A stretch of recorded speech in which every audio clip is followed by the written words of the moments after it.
Senhor, irmãos. Glória a Deus. 1 Samuel, capítulo de número 10, versículo de número 6. Quero agradecer aqui desde já ao pastor Manuel, família que me ligaram, pastor Márcio, sua família também, todos os irmãos. Deus abençoe a todos em nome de Jesus. Irmãos, vamos fazer menção aqui apenas da parte A desse versículo do número 6 e a parte C, que diz assim: o Espírito do Senhor se apossará de você e será um novo homem. Podeis tomar aí os vossos assentos, irmãos. Queridos, eu esta tarde estava buscando de Deus uma palavra para estar ministrando aqui nesta noite, e verdadeiramente o Senhor falou no meu coração, tá, irmãos? Algumas coisas que, da forma que o Espírito Santo me fizer lembrar, eu estarei transmitindo à igreja. Irmãos, se nós formos fazer um gráfico da vida de Saul, embora não é sobre a vida de Saul que eu vou pregar, é apenas uma introdução para você entender bem. Se nós fôssemos fazer um gráfico da vida de Saul, nós poderíamos dizer que ele começa bem, depois ele cai para o regular, e depois nós vamos ver que ele vai decaindo, não consegue se recuperar até chegar e finalizar mal. Quando nós meditamos na vida de Saul, nós aprendemos isso. Um homem que tinha de tudo para deixar um legado sobre a terra, um homem que tinha de tudo para ser uma pessoa bem-sucedida, uma pessoa como exemplo, uma pessoa para nós nos espelharmos nele. O primeiro rei da nação que Deus prometeu para Abraão.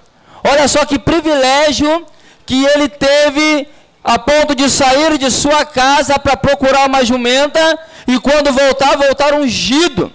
E aí agora também, com o Espírito do Senhor em sua vida, um homem que outrora não era conhecido, mas agora se faz conhecido e entre os profetas.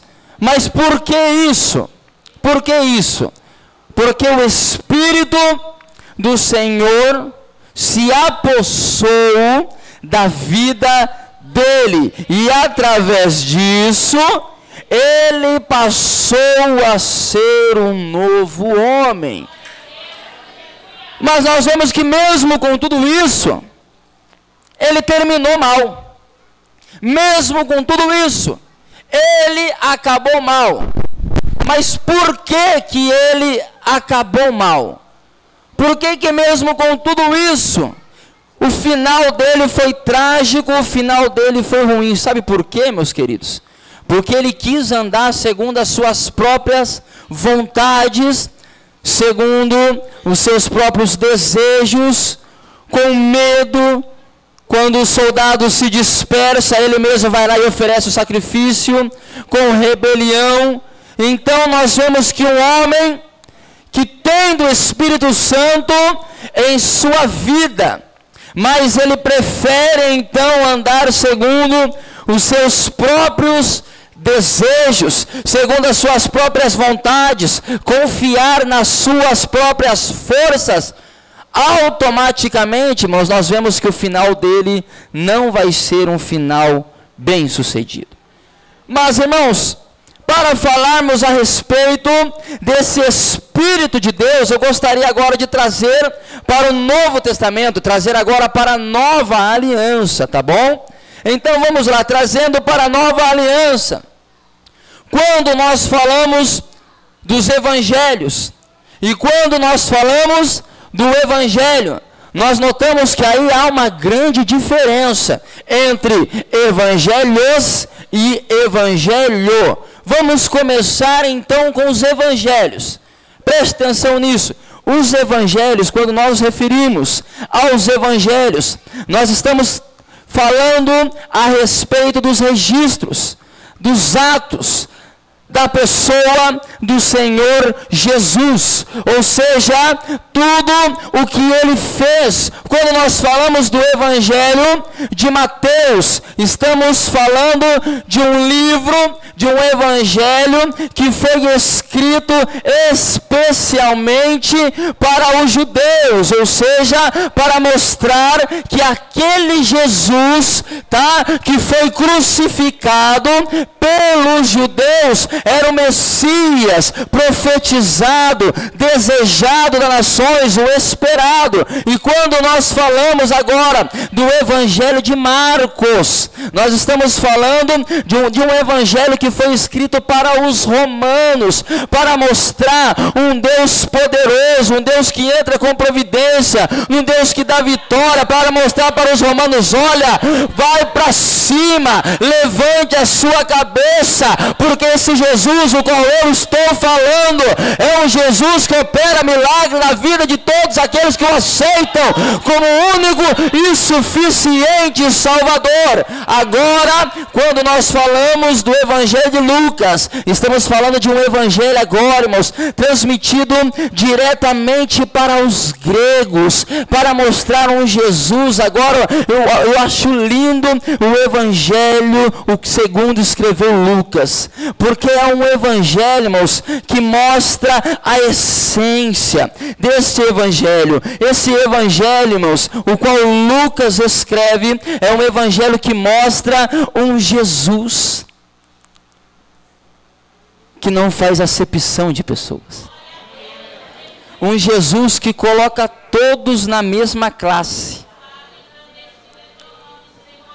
Quando nós falamos agora do Evangelho de João, segundo escreveu João, nós vemos que é um Evangelho transmitido para a igreja, de um Jesus que mudou a história, de um Jesus que eu não sei o que ele achou em você, que eu não sei o que ele achou em mim, mas a Bíblia diz que ele nos amou de uma tal maneira, um amor que não tem como explicar, que ele mesmo deixou as alturas e veio na terra para morrer por nós. Então, quando nós falamos dos evangelhos, nós estamos falando de tudo aquilo que o Messias, Jesus, o Cristo, ele fez, aleluia. E quando nós falamos agora do evangelho, nós estamos falando resumidamente de Cristo e da mensagem.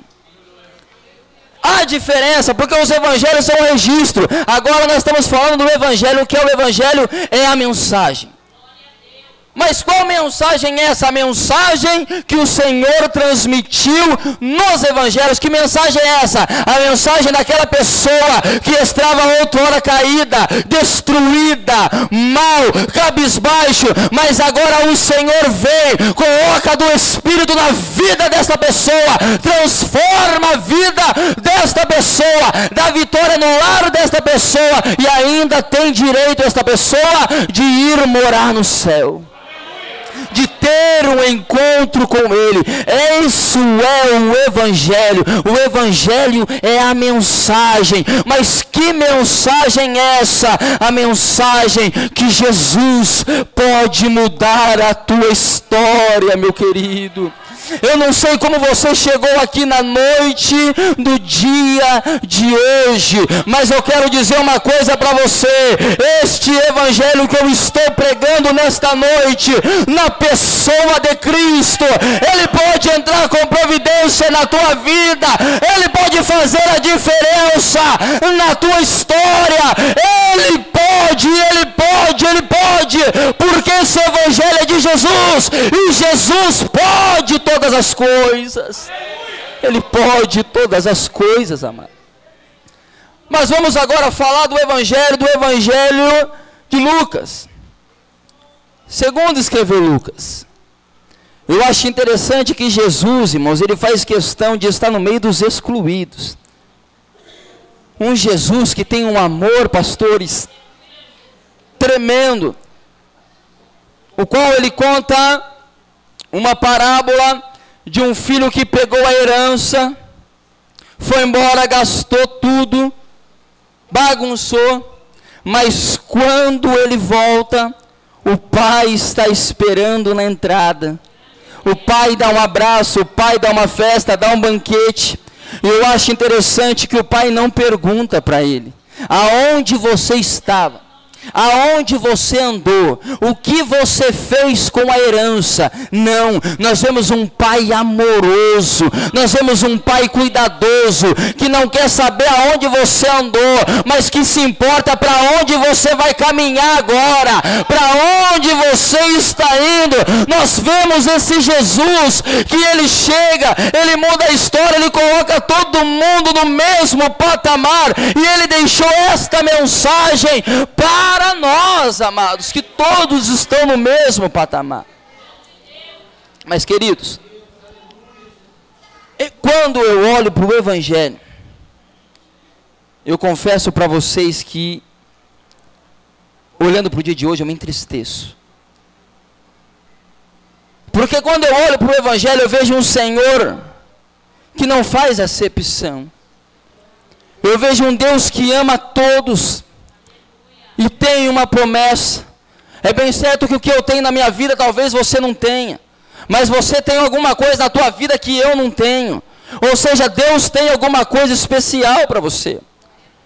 Mas infelizmente, trazendo para os dias de hoje, nós vemos um evangelho já alterado. Nós vemos agora um evangelho já mudado, o qual é um evangelho que as pessoas estão confundindo e invertendo os valores do evangelho e estão olhando as pessoas com outros olhos. Ou seja, se chegar um médico na igreja, quando eu digo o evangelho, quando eu digo a igreja, estou dizendo do modo geral. Tá bom, irmãos? Chega um médico na igreja, nós vemos que o tratamento para esse doutor é diferente. Não, mas ele se formou, ele estudou sim, graças a Deus, parabéns para ele, mas aqui na casa do Senhor, ele é a mesma pessoa. E nós vemos uma certa diferença quando chega uma pessoa que sempre está vindo na igreja com a mesma roupinha, que está ganhando um salário mínimo, que o dízimo desta pessoa é R$100. Então nós notamos aí uma certa diferença. Então nós vemos o evangelho começando a ser alterado, porque vai invertendo os seus valores. Então às vezes uma pessoa que não tem vocação, não tem chamado para uma determinada área, mas tem um certo poder aquisitivo, é parente de alguém, de algum pastor ou de alguma pessoa assim, nós vemos que essa pessoa, ela pula os degraus. Ela vai, ela passa na frente.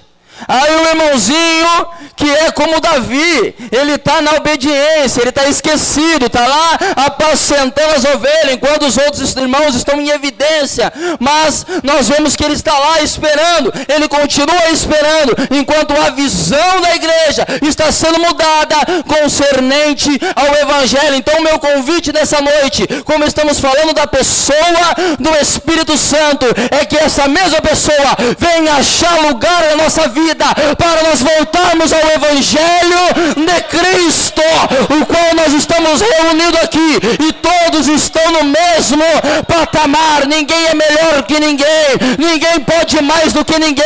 Se estamos aqui, se estamos vivos, é porque o Espírito Santo tem cuidado de nós.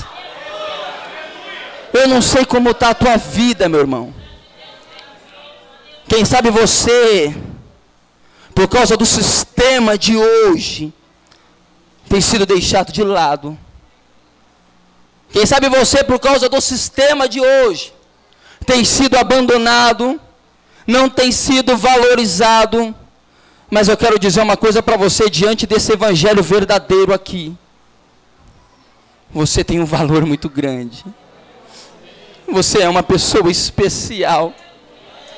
E o melhor de Deus, querendo o homem ou não, vai se cumprir na tua vida. Não ligue para o que estão falando, não ligue para o que estão pensando, mas levante a tua cabeça, porque o Espírito Santo, Ele habita em vós. Cristo morreu por você, e Ele te deu o direito Quantos podem dar um glória a Deus aí? Nós vemos um Espírito Santo, irmãos, que faz a diferença. Se nós dermos ouvido para o Espírito Santo, irmãos, se a igreja desse mais ouvido para o Espírito Santo, seríamos mais felizes, não iríamos murmurar como murmuramos hoje, não seríamos dodói muitas das vezes como somos dodói hoje, porque esse Espírito Santo, irmãos, é Ele que tem cuidado de nós. Quando eu falo do Evangelho, quando eu falo desta mensagem, às vezes você pode dizer para mim, mas o que tem a ver o Evangelho? O que tem a ver com o Espírito Santo? Eu quero dizer, meu irmão, que a mensagem de Cristo no Evangelho, aleluia, é a respeito da graça, e você só vai subir, só vai morar no céu, se você estiver dentro desta graça. Mas para você chegar dentro dessa graça, só se tiver o Espírito Santo. Se não tivermos o Espírito Santo, não tem como, por nós mesmos, nunca alcançaríamos essa graça. Nem íamos querer essa graça. Porque somos pervertidos, depravados. A nossa vida é assim, a maldade, desde que a mulher e o homem comeram daquele fruto, entrou dentro da nossa vida. E por isso estamos constantemente em guerra. Gálatas, capítulo de número 5, abra aí por gentileza.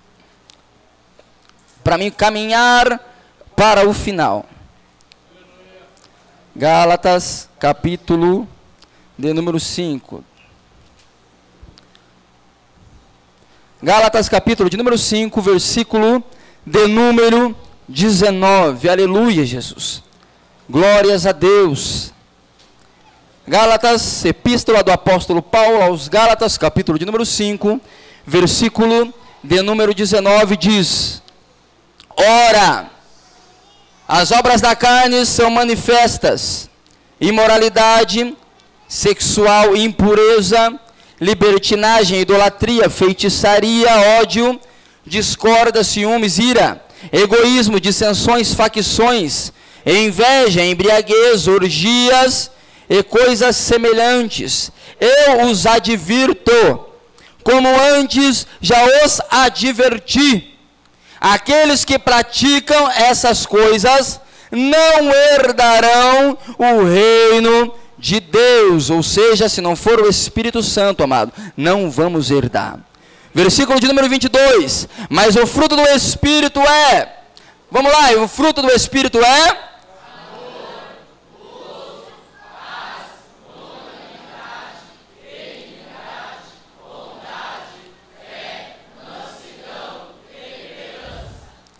Olha aí, o que eu estou querendo dizer com isso, irmãos? Olha só essa advertência que o apóstolo Paulo dá aos irmãos de Gálatas, ensinando acerca do certo e do errado, de como ir morar no céu e de como ir parar no inferno. O que eu estou querendo dizer com isso? Olhe para mim, por favor. Irmãos,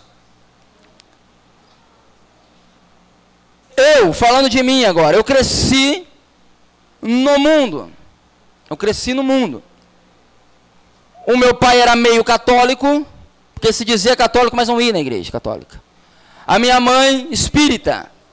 Automaticamente, eu cresci no espiritismo com a minha mãe até os meus 15 anos de idade. E quando eu me vi, eu já estava no meio da criminalidade e tudo isso. Ou seja, as obras da carne, essa já estava impregnada em minha vida, essa já estava dentro do meu ser, e eu achava muitas das vezes que eu estava fazendo a coisa certa. Mas por quê? Porque eu estava cego no pecado. Então o que aconteceu para mim era o correto. Mas chegou um dia, dentro do desafio jovem, dia 31 para o dia 1º de dezembro para janeiro, 99 para 2000, eu falei: Senhor, se o Senhor tem o poder verdadeiramente, igual estão dizendo aí nessa igreja pregando, eu peço a Ti, muda a história da minha vida. E o Senhor, irmãos, até hoje tem feito grandes coisas na minha vida. Mas o que eu quero dizer com isso? Eu quero dizer com isso para você que teve um processo. E o processo não foi fácil, um processo doloroso. Por quê? Porque agora, irmãos, não é passe de mágica. Não existe esse negócio de você aceitar a mão, estou liberto, agora acabou, não. É renúncia. Você precisa renunciar, você precisa lutar. A santidade é o que? Traduzindo do grego, estar mais próximo de Deus. Ou seja, quanto mais próximo de Deus você está, mais as coisas do céu você vai querer. Então o que acontece? Automaticamente você vai passar pela libertação. Mas quando você vai se afastando de Deus, automaticamente aquelas vontades, tá? Por causa das setas malignas, vai tentando entrar na tua vida novamente. Então vamos lá agora, irmãos. Eu, cheio de pecado, cheio de erro, aceitei a Cristo. Mas e aí? E agora? Vícios, vontades, desejos.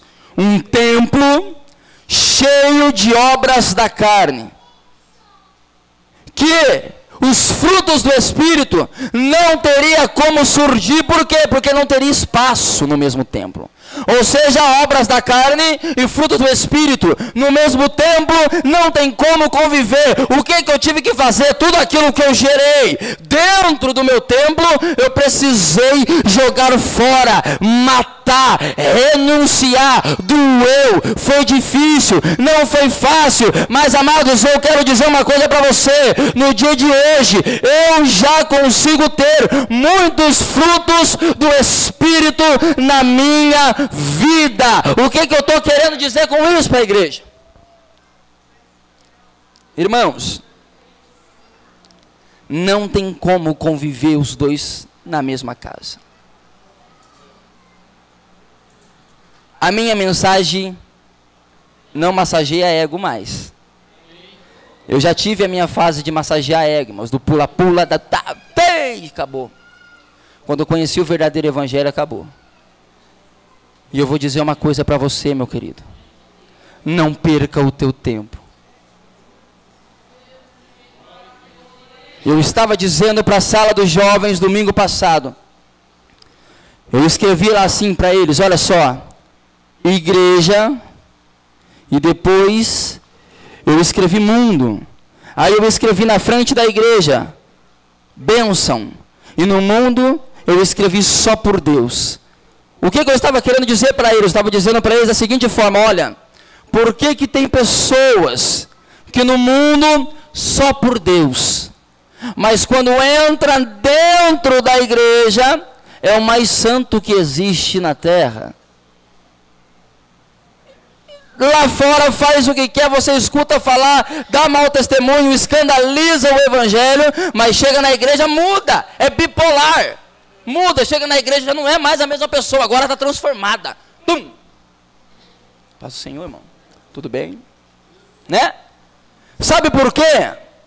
Porque essa pessoa não conhece o evangelho.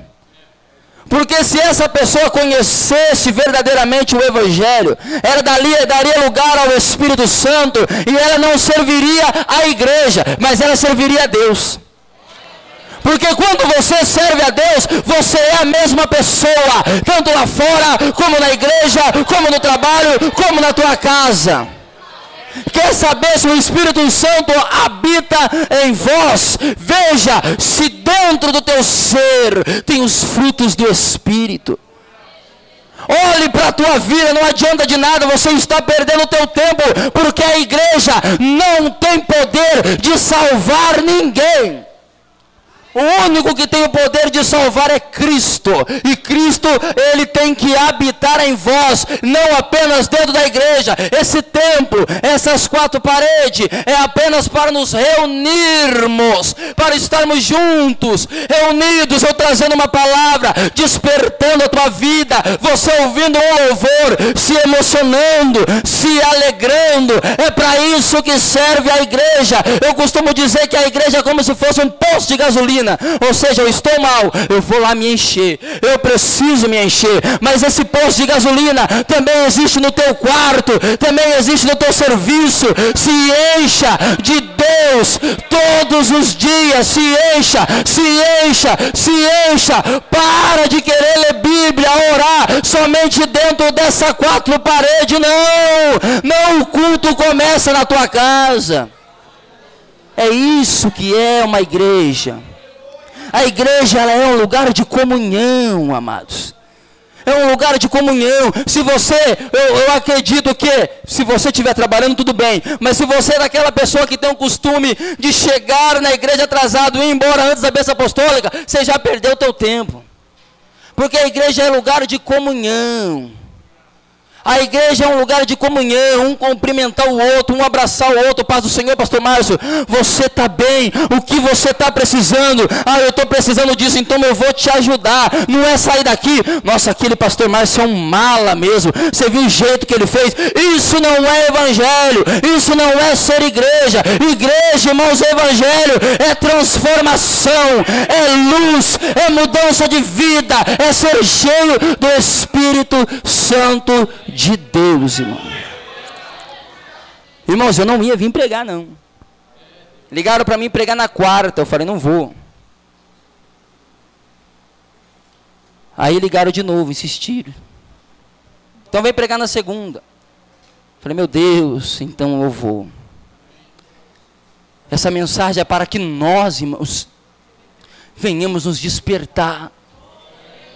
Ainda que o sistema esteja mudado, ainda que o evangelho esteja alterado, mas você medite neste evangelho. Sabe por que eu digo para você? Se a gente aceitar tudo, o que vai ser dessa geração aqui, amados? Vai virar uma bagunça.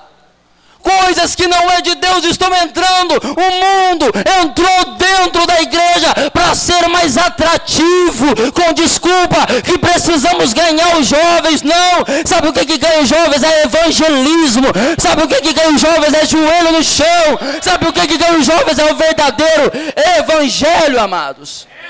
Não tem nada de balada gospel, de não sei o que gospel, não. O mundo gospel não me representa.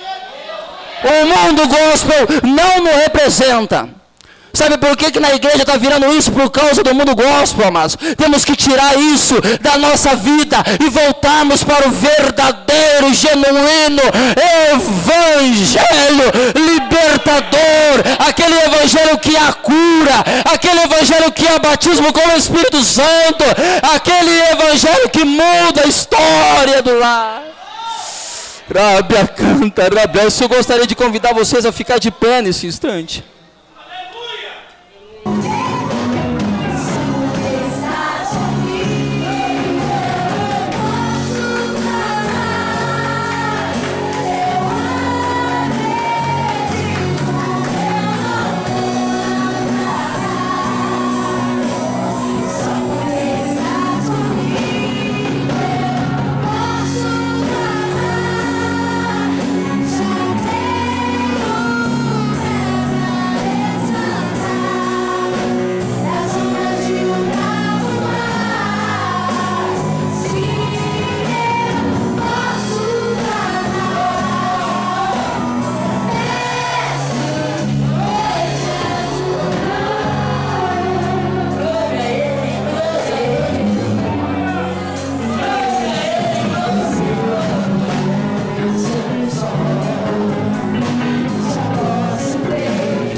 evangelho barato e bom.